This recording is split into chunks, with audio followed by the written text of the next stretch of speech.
Hello, kids. It's Mr. Agee here, and we are looking at our lesson for Wednesday, May 13th, and this will also flow into the lesson for Thursday, May 14th, because they're both related to reading focused on time and sequence. So we're going to jam both of these lessons together. The first lesson, Wednesday's lesson, is pretty short. So once you get through Wednesday's lesson, make sure you get some extra reading time in. Hopefully you're reading a really great book. If you're having trouble finding a really great book, make sure you log on to the Clever page and check out the read aloud for Fantastic Mr. Fox. So far we've got, I believe, 7 chapters uploaded so far.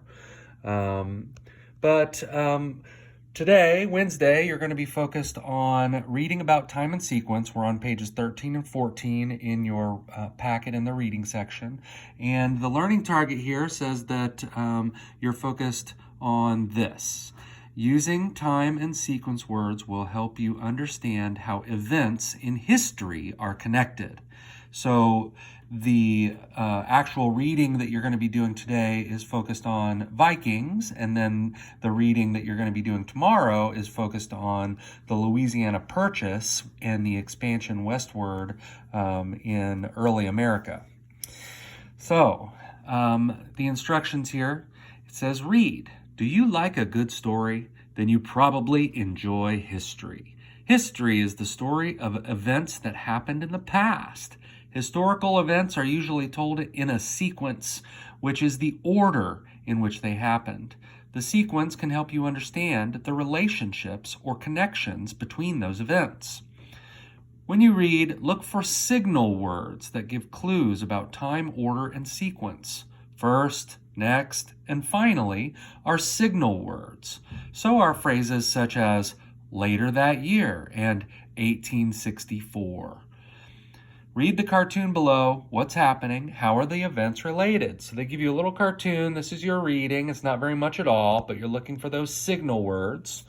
And then they ask you to take that reading and think about it. And they give you a little graphic organizer to sort of flesh out the details using those signal words.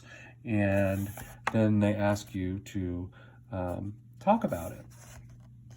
And they even give you some tips on how to talk about it and specific words that you should use when you do your little chat. So find a parent or a sibling to have a chat with about the reading that you've done. And that's all for tomorrow. The following day, on Thursday, you're looking at this very next assignment here. It starts down on page 15.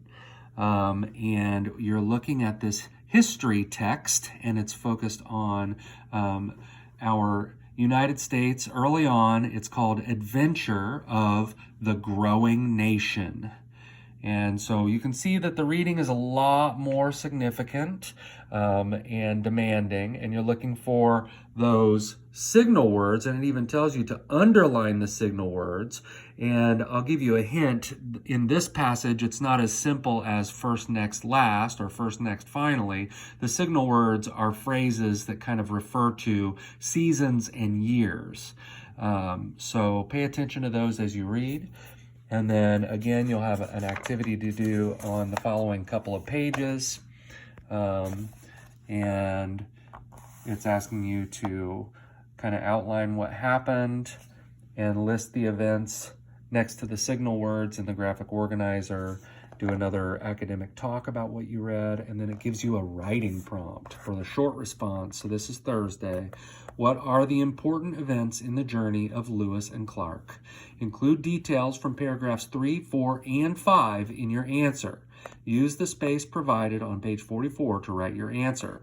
So this is not like the writing that you did yesterday in your writing assignment. This is actually like historical writing. So this is factual. You're not making this up. You're using the information from the text in your short response here on this page.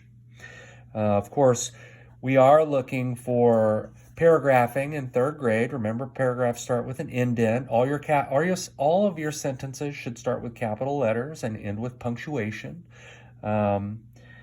and I think that you're well set up to do a great job on this.